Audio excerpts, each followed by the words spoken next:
कैसे छायावाद ने हिंदी साहित्य की कड़ी को मजबूत बनाया और कैसे धीरे धीरे इसका प्रभाव हिंदी साहित्य के तमाम कवि और कवयित्री पर पड़ा। हमने छायावाद से संबंधित कुछ कविताओं की पंक्तियों को भी पढ़ा और उसके पीछे छुपा उसका भावार्थ जानने की भी कोशिश की। तो आइए आज के इस एपिसोड में हम छायावाद को और स्पष्ट रूप से जानते हैं। मृदु भावों के अंगूरों की आज बना लाया हाला, मृदु भावों के अंगूरों की आज बना लाया हाला, प्रियतम अपने ही हाथों से आज पिलाऊंगा प्याला। पहले भोग लगा लूं तेरा फिर प्रसाद जग पाएगा, सबसे पहले तेरा स्वागत करती मेरी मधुशाला। प्रियतम तू मेरी हाला है मैं तेरा प्यासा प्याला, अपने को मुझ में भरकर तू बनता है पीने वाला। मैं तुझ में छलका करता मस्त मुझे पीतू होता, एक दूसरे की हम दोनों आज परस्पर मधुशाला। मधुर भावनाओं की सुमधुर नित्य बनाता हूँ हाला, मधुर भावनाओं की सुमधुर नित्य बनाता हूँ हाला, भरता हूँ इस मधु से अपने अंतर का प्यासा प्याला।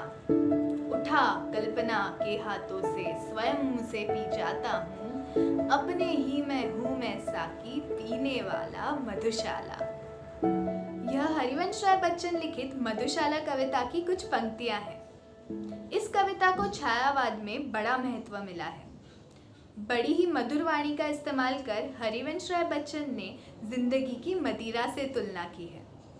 हरिवंश राय बच्चन ने अपने कार्यकाल में छायावाद का इस्तेमाल कर कई कविताएं लिखी, जिनमें प्रमुख तौर पर मधुबाला, मधु कलश, निशा निमंत्रण, आकुल अंतर, खादी के फूल, तेरा हार इत्यादि कविताएं शामिल हैं।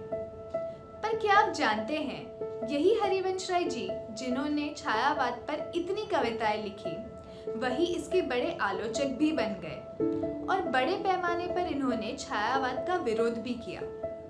छायावाद का विशेष परीक्षण करने के बाद उन्हें यह समझ आया कि छायावाद में लिखी कविताएं प्रेम को इतना गहन तरीके से दर्शाती है कि उसमें इस्तेमाल की गई भाषा कई बार झूठी लगती है।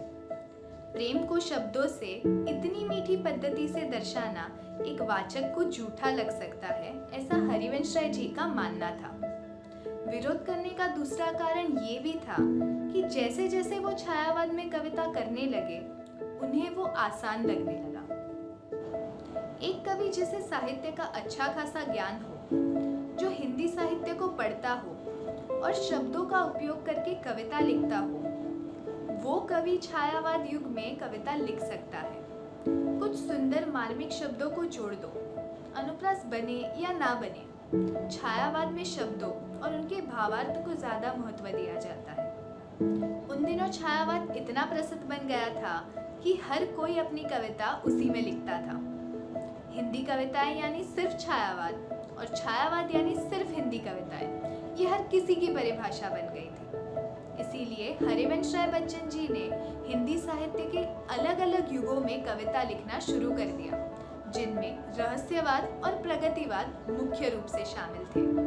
नौजवान और युवकों को प्रेरणा देने वाली और राह दिखाने वाली कविताएं भी हरिवंश राय जी की कलम से कागज पर उतरने लगी। इस तरह छायावाद में डूबा हुआ एक कवि उसका विरोधक भी बन गया और हिंदी साहित्य को और अलग ढंग से लोगों तक पहुंचाने लगा।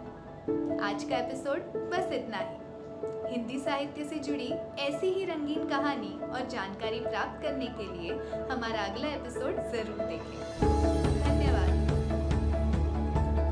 तू न थकेगा कभी, तू न थमेगा कभी, तू न मुड़ेगा कभी, कर शपथ, कर शपथ, कर शपथ।